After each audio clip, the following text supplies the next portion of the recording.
summer of 1978, two high school friends from Bridgewater, Massachusetts, Bill Russo and Jack Lambert, decided to take their usual evening drive into the countryside, just a few miles outside the town center. Both were local boys who'd grown up near the Hockomock Swamp, a sprawling, untamed wetland known for its dense brush, sudden fog, and local legends whispered through generations. That night, the air was unusually still, not even the hum of crickets. Jack, who was driving his beat-up Dodge Dart, joked about the swamp devil, a local tale their grandparents used to tell them, a half-man, half-beast that haunted the wetlands. They laughed it off, turned up the radio, and took the long dirt path that skirted the edge of the swamp, the scenic route home. Around 9:15 p.m., they spotted something strange. As their headlights rounded a curve, the beams caught a figure standing at the edge of the road. It was small, maybe 4 feet tall, and completely still. They assumed it was a kid, but when they got closer, the figure didn't move. It stood like it was waiting. Jack slowed the car. The creature's eyes reflected in the headlights, not red like an animal's eyes in the dark, but pale and glassy, like marbles. "What the hell is that?" Bill whispered. The creature stepped forward. Its skin was a mottled gray, its limbs too long for its body.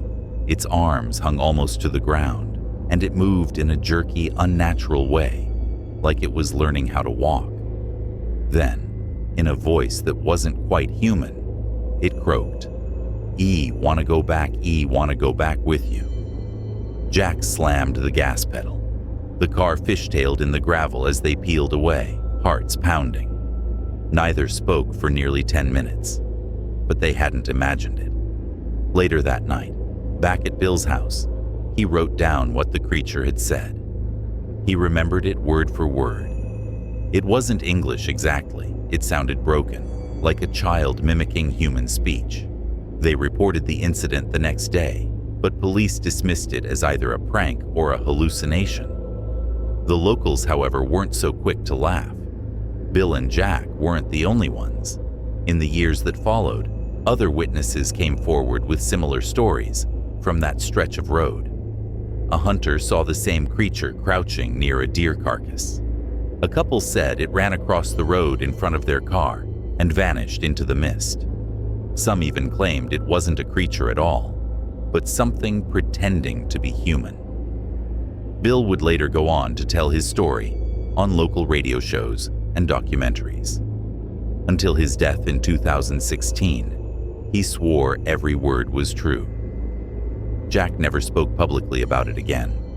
As for the Hockomock Swamp, strange things still happen there.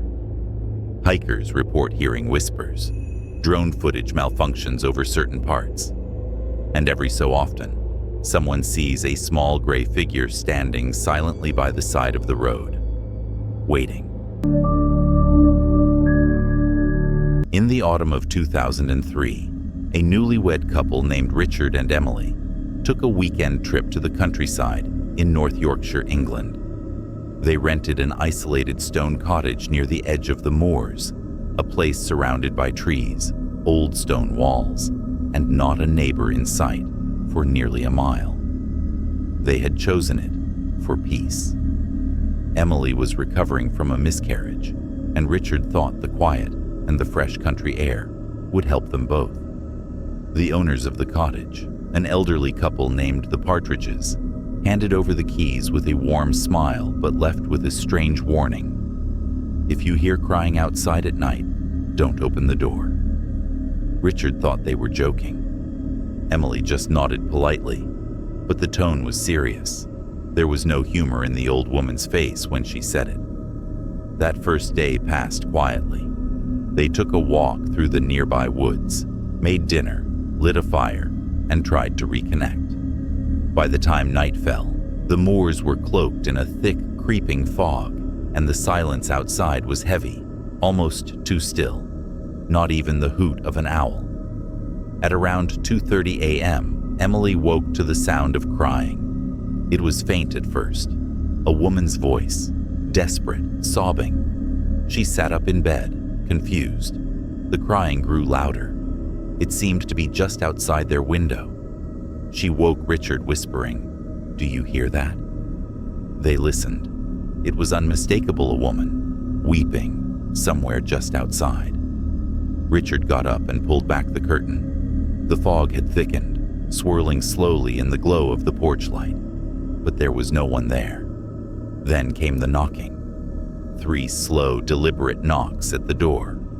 They both froze. The crying continued, now clearly moving from the front of the cottage toward the back. Another knock, this time on the back door. Richard moved cautiously through the kitchen, heart pounding. "Who's there?" he called. The crying stopped, then whispering faint and cold right next to the window. "Please help me," Emily screamed, and Richard stumbled back from the door. No one was outside, but then came something that made his blood run cold. Tiny scratches against the wood. Not banging, not a human trying to break in, just slow, steady scratching, like nails across the wooden frame. But it was 6 feet off the ground.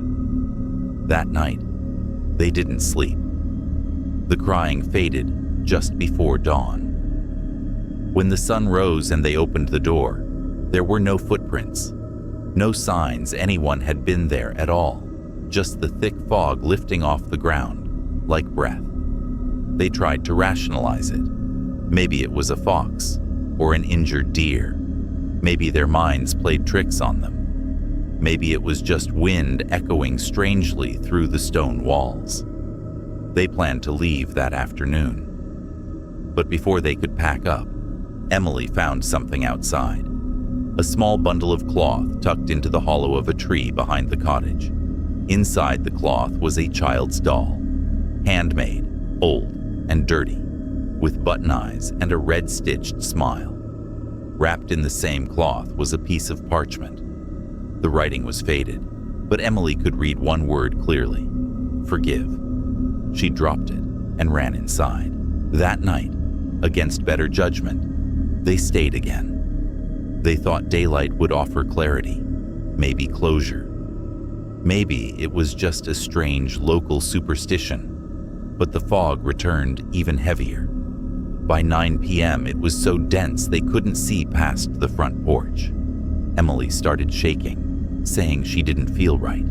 Her skin was cold, and she began to whisper words in her sleep she didn't remember learning. The crying returned, louder this time, angrier. Then, the front door handle began to move, slowly turning, like someone was trying it from outside. There was a click, and the door creaked an inch open. Richard slammed it shut and locked it again. Then they heard it. A voice from the other side of the door. "You took her. Give her back." Something slammed into the door with tremendous force. The hinges groaned. The crying turned into shrieking, a high-pitched wail that rose and fell like wind screaming through a canyon. Emily began convulsing. Her nose bled. Her lips moved without sound. Richard dragged her to the car, barefoot and panicked. He didn't even pack.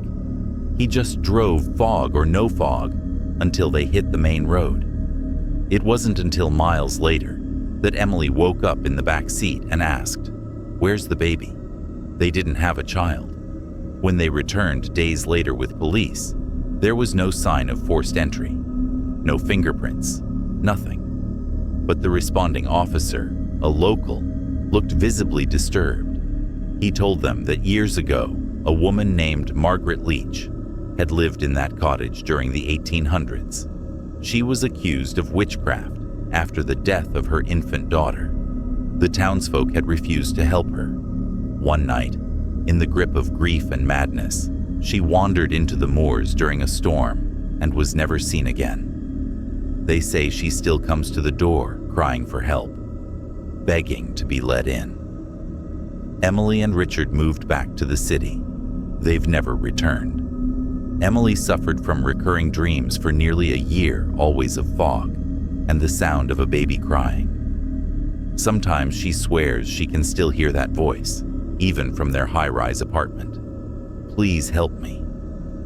And they both still wonder, what would have happened if they had opened the door?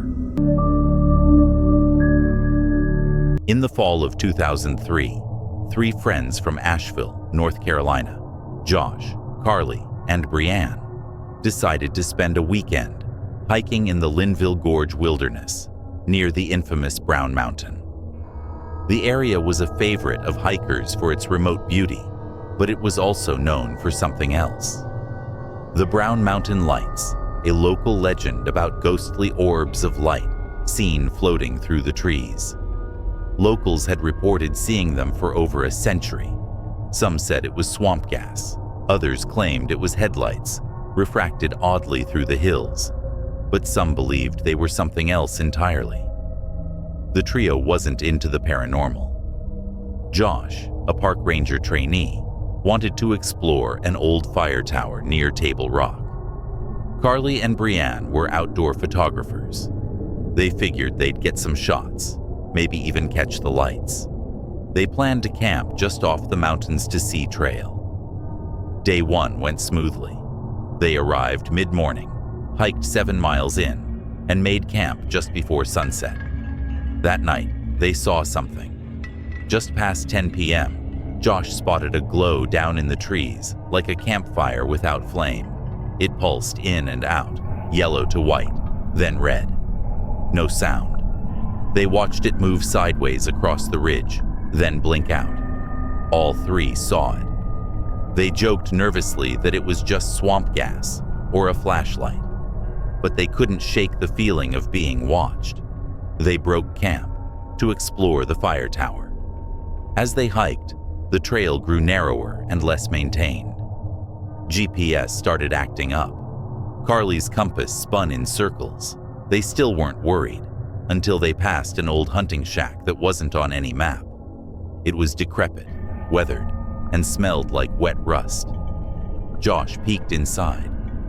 The floor was sunken and the walls were covered in gouges, deep enough that bark had been scraped off the inside of the wood, like claws or blades. Strange symbols had been carved into the wood circles and triangles, intersecting with vertical slashes. No furniture, just bones in one corner. Animal bones, they thought. They didn't go in. By 3 p.m., the woods were too quiet. No birds, no wind. Even their footfalls felt muffled. Then they found the clearing. It looked like a lightning strike had scorched a circular patch of grass about 30 feet wide. But the trees weren't burned, just bent away, as though something had blasted upward. There was no debris, no smell of fire. Josh crouched to take a soil sample. He was documenting it for a training report, but when he touched the ground, he jumped back. It was vibrating, and that's when Brianne screamed. They looked up to see a figure standing at the edge of the clearing. It wasn't human, too tall, 7 feet, maybe more. Its limbs were narrow and impossibly long, with joints that bent slightly the wrong way. Its skin, if it had skin, was dark gray and glistened slightly, like something wet. No face, no eyes they could see. Just a long, smooth head. Then it was gone. In one blink. They didn't hear it run. It just wasn't there anymore. Josh shouted to go. They ran back toward their camp, but the trail was gone. The trees looked the same in all directions. Josh, who knew the area, swore they were still going east, but the GPS showed them spiraling in circles. Night fell fast. That night, they didn't sleep. They made a fire. It flickered constantly, as if wind was blowing, but there was no wind. Just that silence. At 1:34 a.m., Carly spotted the lights again. Dozens of them this time, floating in the trees, yellow, white, some red. One dipped low to the ground. It hovered, not 15 feet away.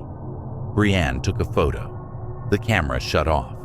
When she turned it back on, every photo on the SD card was corrupted. Then the sound started. A low-frequency hum that seemed to come from inside their own heads. Josh's nose started bleeding. Carly got nauseous. Brianne couldn't move her limbs locked up, as though her muscles forgot how to work. The lights pulsed brighter. The hum grew louder. Then silence again, and darkness. They woke up 300 feet from camp. At dawn, all their gear was scattered. The fire pit was cold. Brianne had scratches across her back, thin, symmetrical lines, like needles or claws. Josh had 2 small punctures behind his ear. Carly's phone had reset itself to factory mode, with all her contacts gone. They tried to call for help, but there was no signal. Not until they hiked 6 miles back toward the ranger station. When they reached it at 3 p.m., they found they had been gone for 2 days. Not one. They had lost a full day. Their families had reported them missing. Rescue teams were already in the woods looking for them. Doctors found signs of extreme stress, mild dehydration, and temporary memory gaps.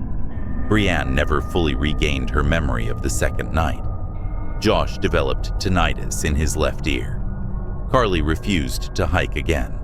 All 3 told the same story under separate interviews by search and rescue officials.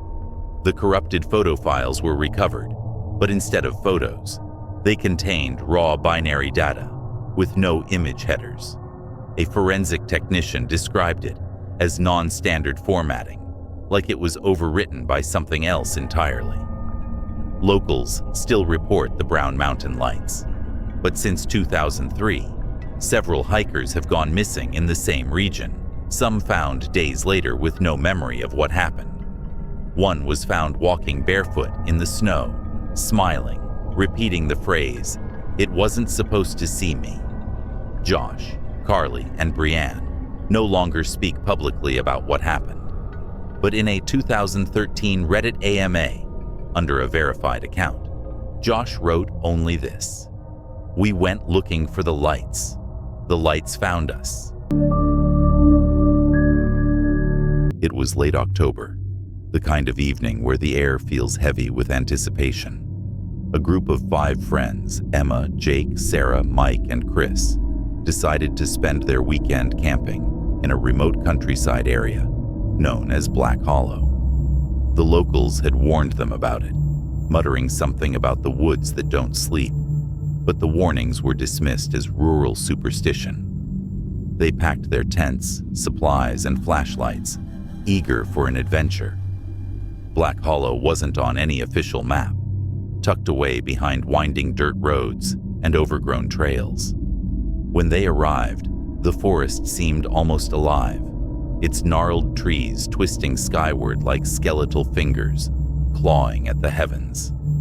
Still, the group laughed off the eerie atmosphere, setting up camp near a small clearing beside a sluggish creek. As night fell, they gathered around a crackling fire, swapping stories and roasting marshmallows under a moonless sky. Around midnight, Emma excused herself to use the bathroom. She grabbed her flashlight and headed into the tree line, calling back teasingly, "Don't let the ghost stories scare you while I'm gone." Her voice echoed faintly before being swallowed by the oppressive silence of the woods. Minutes passed, then 10 minutes, then 20. Growing uneasy, Jake stood up. "This isn't funny anymore," he said, his tone sharp with worry. He called out her name, but only the rustling leaves responded. Grabbing another flashlight, he ventured into the darkness after her. Sarah, Mike, and Chris waited nervously at the campsite, straining their ears for any sign of Jake or Emma returning. Suddenly, there was a distant shout, a single panicked cry from deep within the woods. It sounded like Jake. Without hesitation, the remaining 3 grabbed whatever tools they could find, a hatchet, a pocket knife, and a lantern, and ran toward the source of the noise. What they found chilled them to their core. Jake was standing in a small clearing, pale and trembling, clutching his flashlight so tightly his knuckles were white. At his feet lay Emma, or what was left of her. Her body was sprawled unnaturally across the ground. limbs bent at impossible angles. But worse than the sight of her mangled form was the expression frozen on her face, sheer terror, her wide eyes staring blankly into nothingness. Something got her, Jake stammered, barely able to speak. I heard this whispering, like voices all around me, but no one was there. And then she screamed, and when I turned around, she was just like this. Before anyone could process what had happened, the woods came alive. The wind picked up violently, despite there being no storm clouds above. Leaves swirled chaotically, and the trees groaned as if protesting some unseen force. From the shadows emerged low, guttural whispers, words spoken in languages none of them recognized, yet somehow understood instinctively. They spoke of hunger, of ancient rituals, of sacrifices demanded by the land itself. Panic set in. The 4 survivors scrambled back toward their campsite, desperate to escape whatever malevolent presence now stalked them. As they ran, the whispers followed, growing louder, more insistent. Shadows moved between the trees faster than humanly possible, darting just out of reach, but always closing in. When they reached the campsite, they froze. Their tent was shredded, their supplies scattered. In the center of the destruction, etched into the dirt, was a symbol, a crude spiral made of ash and blood. None of them dared touch it. We need to leave. Now, Mike said, his voice shaking. They didn't argue. Gathering what little they could salvage, they sprinted down the trail, leading out of Black Hollow. Every step felt heavier than the last, as though the very earth beneath them resisted their departure. The whispers continued, relentless, echoing inside their heads, even as they broke free from the tree line and stumbled onto the main road. Hours later, they collapsed in exhaustion at a gas station miles away, finally safe, or so they thought. That's when Sarah noticed something horrifying. Faint scratches running along her arm, forming the same spiral pattern they'd seen in the dirt. Over the next few days, similar marks began appearing on the others too, spreading slowly across their skin like creeping vines. To this day, none of them can explain what truly happened in Black Hollow. Some say the woods are cursed, haunted by spirits angered long ago. Others believe it's something older, darker, a force beyond comprehension that feeds on fear and despair. Whatever it is, it hasn't let them go. The survivors still hear the whispers sometimes, especially at night, when the world grows quiet and the memories of that fateful trip creep back in. And every time they look in the mirror, they see the spirals growing larger, darker, consuming more of their flesh. They know it's only a matter of time before the woods call them home again.